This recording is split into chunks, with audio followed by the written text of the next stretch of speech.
Personne ne viendra frapper à votre porte le matin de vos 65 ans pour vous dire « Madame, monsieur, à partir d'aujourd'hui, vous avez peut-être droit à un abattement, à une exonération, à un remboursement ou à une protection fiscale que vous ne connaissiez pas. » L'administration ne le fera pas toujours clairement, votre banque ne le fera pas, votre caisse de retraite ne prendra pas forcément le temps de vous expliquer chaque détail.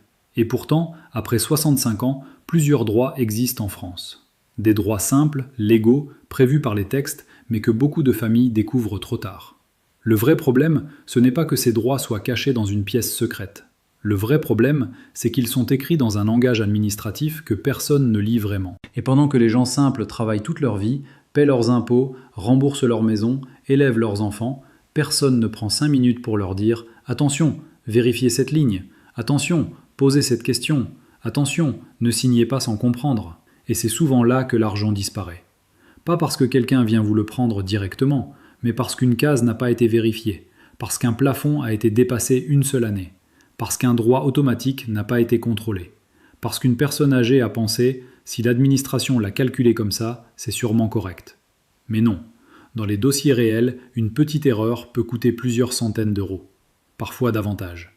Et sur plusieurs années, cela peut représenter une somme que beaucoup de retraités auraient préféré garder pour vivre dignement, aider leurs enfants, payer des soins ou simplement respirer un peu. Aujourd'hui, nous allons voir ensemble 5 droits ou mécanismes que toute personne de plus de 65 ans devrait vérifier. Pas pour frauder, pas pour tricher, pas pour chercher un avantage injuste, mais pour récupérer ce que la loi vous donne déjà. Et restez bien jusqu'au 5e point, parce que celui-là se ferme à un âge précis. Quand la porte est fermée, vous pouvez regretter pendant des années de ne pas avoir agi plus tôt. Première chose à vérifier, l'abattement spécial après 65 ans. Beaucoup de retraités regardent leur avis d'imposition comme un document presque sacré. Ils voient les chiffres, ils voient le montant et ils se disent « c'est l'administration, donc c'est juste ». Mais un avis d'impôt, ce n'est pas un texte descendu du ciel, c'est un calcul. Et comme tous les calculs, il dépend des informations qui sont dans votre dossier. Si vous avez plus de 65 ans au 31 décembre de l'année concernée, et si vos revenus restent sous certains plafonds, l'administration peut appliquer un abattement sur votre revenu imposable. En clair, avant même de calculer votre impôt, une partie de vos revenus peut être retirée de la base imposable. Pour les revenus de 2025 déclarés en 2026, cet abattement peut atteindre 2 822 € si le revenu net global ne dépasse pas 17 670 €.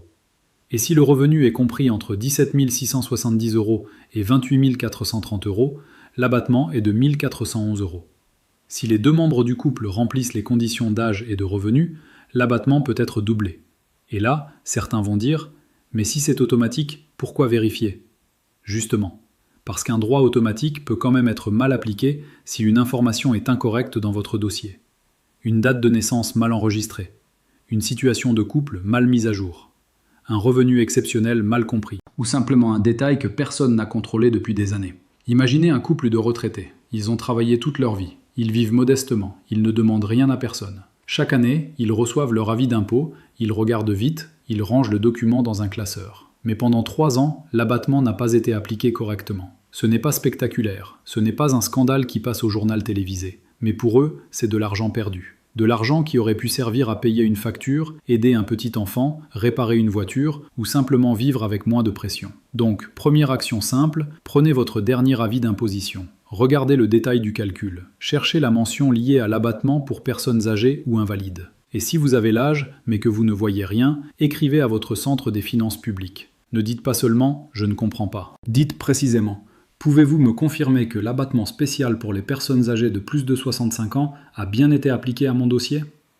Pouvez-vous également me confirmer le revenu net global retenu pour ce calcul ?» Cette phrase change tout, parce qu'elle ne demande pas une réponse vague, elle demande une vérification précise.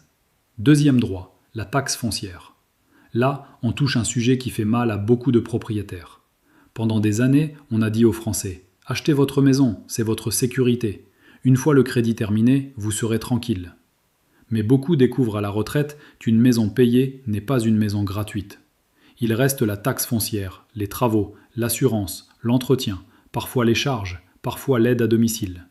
Et chaque année, la taxe foncière peut devenir une douleur réelle pour les retraités modestes. Pourtant, il existe des exonérations ou des réductions selon l'âge, les revenus, la situation personnelle et le type de logement. Service Public confirme que la taxe foncière peut faire l'objet d'exonérations ou de réductions liées à la personne propriétaire, notamment selon l'âge et les ressources. Mais attention, ce n'est pas parce qu'un droit existe que vous devez dormir tranquille. La vraie question est, est-ce que mon dossier a bien été traité ? Beaucoup de propriétaires âgés ne vérifient jamais leur revenu fiscal de référence. Pourtant, c'est souvent ce chiffre qui décide si vous entrez ou non dans certains dispositifs. Il est sur votre avis d'impôt. Il est là, noir sur blanc. Mais combien de personnes savent vraiment à quoi il sert ? Très peu. Et c'est comme ça que des retraités continuent parfois de payer sans savoir qu'ils pouvaient demander une vérification ou une réclamation. Prenons un cas simple.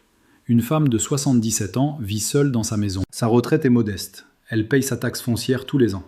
Elle pense que c'est normal, parce qu'elle est propriétaire. Un jour, son fils regarde son avis d'impôt et découvre que son revenu fiscal de référence est sous un seuil important. Il contacte le Centre des finances publiques. Et là, surprise, il y avait peut-être une réduction ou une exonération à vérifier. Pendant des années, personne ne lui avait expliqué. Ce n'est pas que cette femme voulait éviter l'impôt, elle voulait juste comprendre pourquoi elle payait alors que son voisin, dans une situation presque identique, payait moins. Voilà pourquoi il faut contrôler. Prenez votre avis d'impôt sur le revenu. Repérez votre revenu fiscal de référence. Puis prenez votre avis de taxe foncière.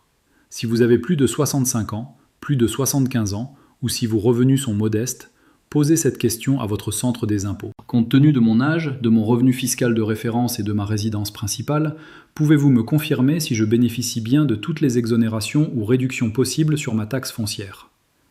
Encore une fois, il ne faut pas supplier, il faut demander clairement.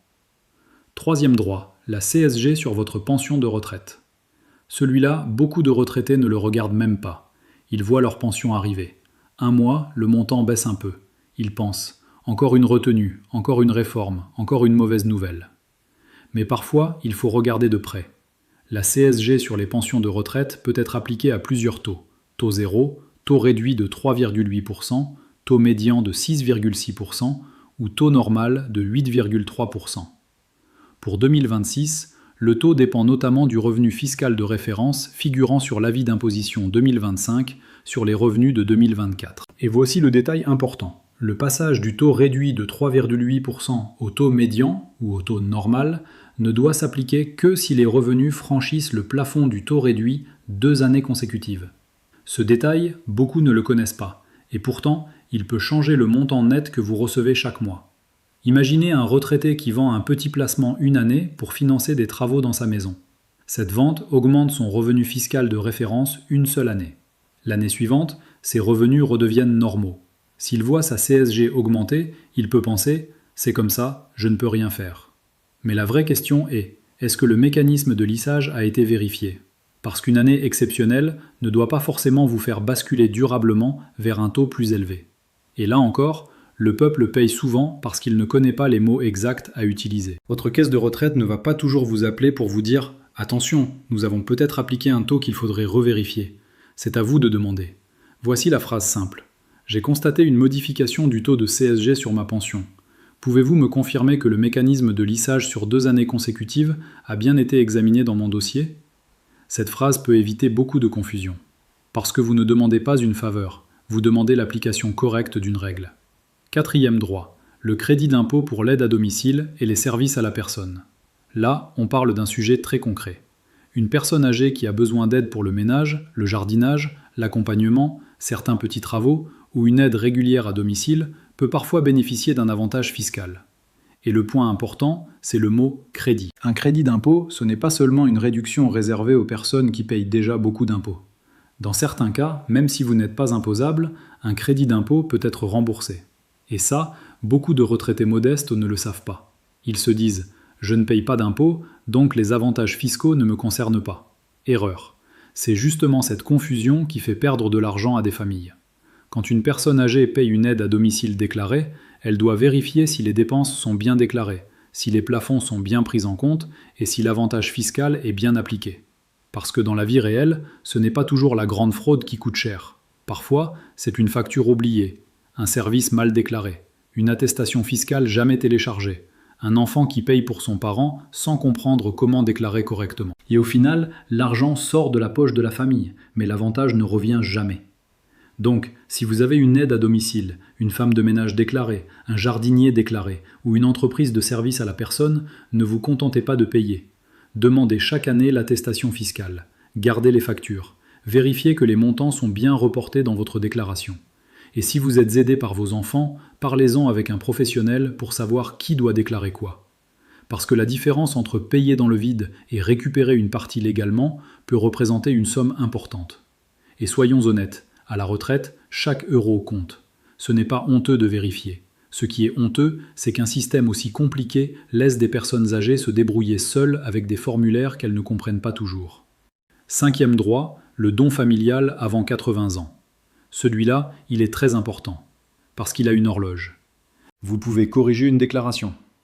Vous pouvez réclamer une taxe. Vous pouvez demander une vérification. Mais pour certains dons familiaux, l'âge compte. Et quand l'âge est dépassé, la porte se referme. Le don familial de somme d'argent permet, sous condition, de transmettre jusqu'à 31 865 € sans droit de donation. Le donateur doit avoir moins de 80 ans, le bénéficiaire doit être majeur ou émancipé, et l'exonération est renouvelable tous les 15 ans. Et ce dispositif peut se cumuler avec certains abattements liés aux liens de parenté. Par exemple, un enfant majeur peut recevoir de son parent âgé de moins de 80 ans jusqu'à 131 865 € sans payer de droits fiscaux si les conditions sont remplies. 31 865 € de don familial en argent et 100 000 € de donation classique. Mais attention, ce n'est pas une invitation à donner n'importe comment. Ce n'est pas parce que la loi permet de donner qu'il faut vider ses comptes. Avant de transmettre, il faut garder de quoi vivre, payer ses soins, faire face aux imprévus et protéger son conjoint. Mais ce que beaucoup de familles regrettent, c'est de ne pas avoir posé la question assez tôt. Un père de 79 ans veut aider sa fille à acheter un appartement. Il attend. Il se dit « on verra l'année prochaine ». L'année suivante, il a 80 ans.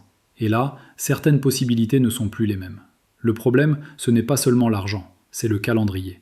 Dans les familles, on parle souvent trop tard de succession, de donation, d'assurance vie, de maison, de protection du conjoint.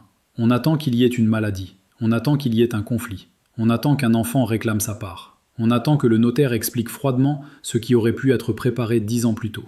Et à ce moment-là, les gens disent « si seulement on avait su ».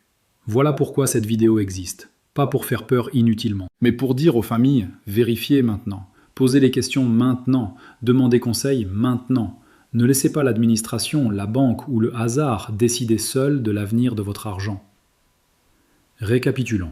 Premier point, après 65 ans, vérifiez si l'abattement spécial sur le revenu imposable a bien été appliqué.